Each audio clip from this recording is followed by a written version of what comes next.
Cyberpunk Edgerunners is a show of duality, love and loss, horror and hope, beginning and end, and is a story interlaced in legacy and identity. In its 10 episodes, it tells the story of David and Lucy, two characters whose destinies intertwine amidst tragedy and the overwhelming desire to overcome the machinations of a society that has deemed their cause hopeless.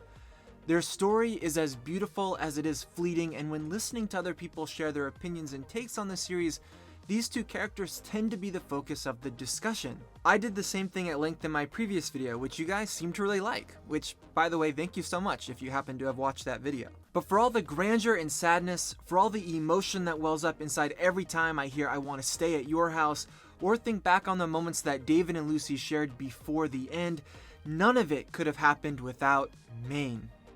Maine as a character is someone who has more or less been passed over by viewers of the show, and in my own experience in the community, has been overshadowed by the big three in Lucy, Rebecca, and David.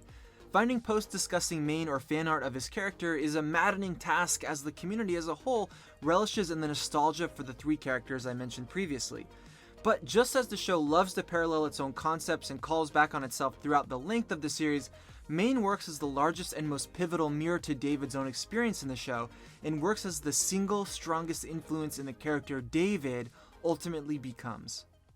David is a kid who has seemingly lost everything. With the passing of his mom, his expulsion from school, and the pressure of trying to survive off his mom's dwindling savings, David is faced with the same decision as most people in Night City: fight against it or be squashed beneath it. David and Gloria's is a story of survival. It's about making it against the odds, and in Gloria's case, trying to elevate her son out of their misfortune. But this is the beginning of David's story, at least as close to the beginning as we get to learn. It's not nearly until the end of Maine's story do we learn about his beginning. Episode 6 begins with a scene that I mostly forgot about during my first watch.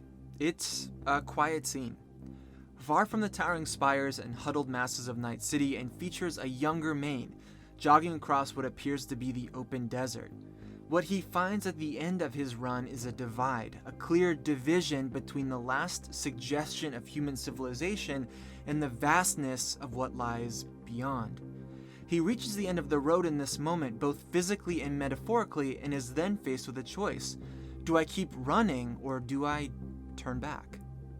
None of this is ever expanded upon or spoken of in more detail by Maine, but we may have a few points to consider from this scene that lend themselves as possible explanations of what Maine was going through at this time. It's clearly meant for interpretation and intentionally vague, but we could take a stab at it. The first scenario to consider is that Maine may have been military, similar to James Norris, just without the hardware at the time. Facing any number of conflicts during this time in battle, Maine could have deserted the military, going AWOL before eventually re-emerging in the shadows as an edge runner. Some ideas to support this would be Maine's sense of brotherhood and camaraderie amongst his gang, which seems uncharacteristic of other edge running groups.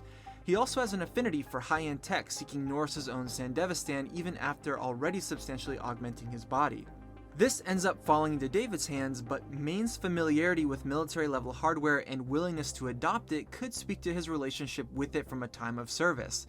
The show also presents the effects of cyberpsychosis as something similar to PTSD.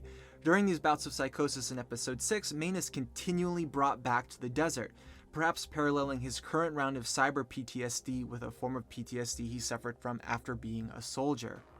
The second to consider, and in my opinion the least likely, is that Maine could have been a professional athlete. Pushing his physical body to the extreme and racing through the desert, he finds himself at the end of the world. Facing the torrent of the desert, he realizes that his physical body, despite being meticulously trained, has gone as far as it naturally can. Maine's fascination with body implants then would be the natural evolution of his desire for physical perfection, becoming a powerful tank of cyber weaponry and brawn. The last idea I'll posit here is that Maine was simply running to escape the city and the brutality of life there within. If we accept that Maine and David share a narrative connectedness in the story, then it makes sense that Maine and David's backstory could be frighteningly similar. We know that David's story, while tragic, is not really unique. People lose people within the city, whether it's due to gang violence, drug overdose, or poverty-related circumstances. There's no reason that this couldn't also befall Maine, and having had a similar run-in with loss, could have led to Maine's own desperate attempt to leave the city. If we take the desert metaphor literally, Maine's reached the end of the road. He may have realized that the life he knew was no longer one he could return to. If he kept running, it would mean succumbing to fate here, now at the mercy of the desert, but on his own terms as the person he is presently. But if he turns around and returns to Night City, he will physically return, but will be a changed man, living life on a razor's edge until the city swallows him up. The Maine before this pivotal moment would have to die so that the Maine David meets could live.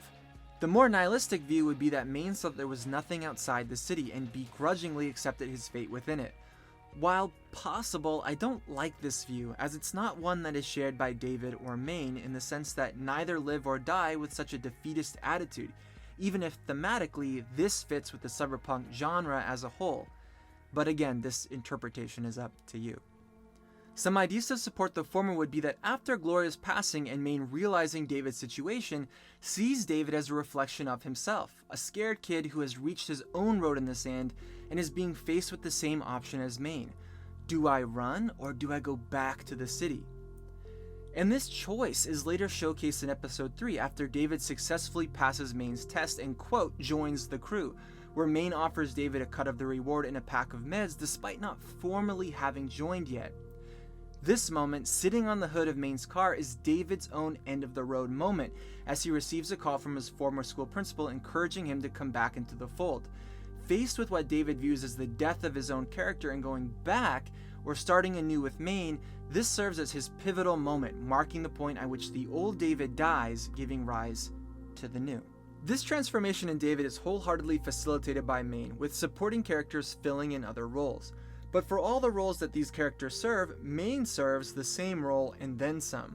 Rebecca teaches David how to use a gun, but Maine gifts the gun to David, the same gun that saves Lucy. Falco drives the team's car, but Maine teaches David to drive. And even in the interactions between David and Lucy, Maine is there to facilitate it, acting as a soundboard while David works out his feelings about her and encouraging him to get closer to Lucy in a way that no other character can. Maine and Dorio's own relationship act as one future possibility that David could take, one in which Lucy and him live a life together in a world they carve out of the city, seemingly happy, surrounded by friends, them against the world.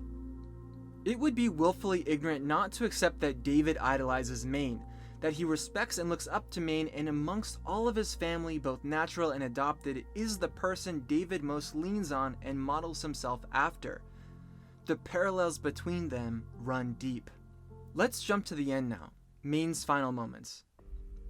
In episode 6, Maine's cyberpsychosis has taken full form. He's lost himself to the madness, and by his own error contributes to ending the life of the woman he loves, and goes on a rampage full of spite, blood, and a deep, hollow sadness.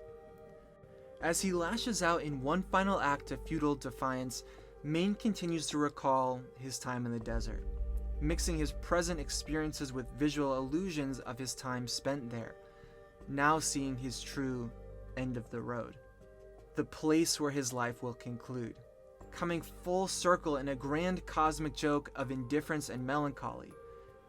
In his final bout of lucidity, Maine sees David as he is, the only one to appear in Maine's illusion as they truly are. In this state, he tells David, moments before his end, to keep running. I like to think that Maine is trying to tell David to choose the path that he couldn't in the desert. That where Maine stopped and turned back, he should have kept running, and that David, too, should make that same choice rather than return to Night City. But we know how this one plays out. Interestingly, in a blink and you'll miss it moment, you see David escaping into the desert while Maine remains on the road, perhaps suggesting that in the end, David is set free, even if the ending of the show is far from being a happy one. David from here on inherits Maine's will, choosing to interpret Maine's words to mean to continue edge running, and adopts everything from Maine's role in the group to Maine's own hands, symbolic of the bond they shared and the promise they made earlier in the show. You'll recall that Maine had offered David his hands after having turned down pillars if Maine should ever pass. David choosing to take these now and incorporating them into his own kit makes manifest this transfer of responsibility and is symbolic of the death of David's own innocence. becoming a full-fledged edgerunner after this moment. From here, the similarities to Maine are striking. Beyond just becoming the leader of the group, David augments his body to become physically imposing, just like Maine. He carries on Maine's attitude and beliefs as an edgerunner, being the one to speak to Faraday and acting as the shield to protect his comrades in times of trouble. He also, like Maine, fails to act fast enough to undo his eventual decline into cyberpsychosis. Maine's story then is another one of tragic consequence. The story of a person whose light was taken too soon in a world too dark and sick with rot to leave any other path available for him. Maine's legacy, while cut short, will continue to live on in David, and at David's own passing will live on in the legend that David and the other edgerunners leave behind. It's beautiful and touching, and Maine deserves all the respect and love in the world. Thanks for watching. See you in the next one soon. Bye.